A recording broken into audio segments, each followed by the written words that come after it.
যখনই হিরণ্যকশিপু মহারাজ এই কথাকে শুনলেন তখন আরো ক্রোধের মধ্যে উনি জাবাগ্নি হচ্ছেন। হিরণ্যকশিপু মহারাজ বললেন, হোলিকাকে নিয়ে আসো। এই হোলিকা হচ্ছেন হিরণ্যকশিপুর বোন। এও ব্রহ্মা বরদান পেয়েছিলেন কি, অগ্নি একে কোনোদিনও জ্বলাতে পারবে না। হোলিকা, তুমি কোলে করে প্রহ্লাদকে নিয়ে বসে চারিদিকে অগ্নির মধ্যে আচ্ছষ্ট হও। প্রহ্লাদ কোলের মধ্যে বসেছেন, পিসির দিকে তাকিয়ে রয়েছেন। অট্টহাসি দিয়ে হোলিকা হেসেছেন। চারিদিকে অগ্নি প্রকষ্ট জ্বালিয়ে দেওয়া হলো। তার মা কয়াধু ক্রন্দন করছেন, আমার প্রহ্লাদ শেষ হয়ে গেল।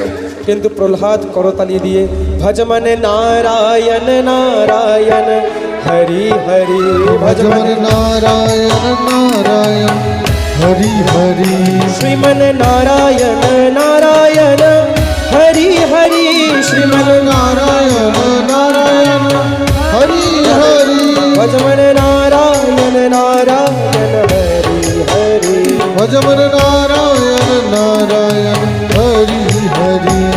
এবার যখন হোলিকা থেকেও বেঁচে গেলেন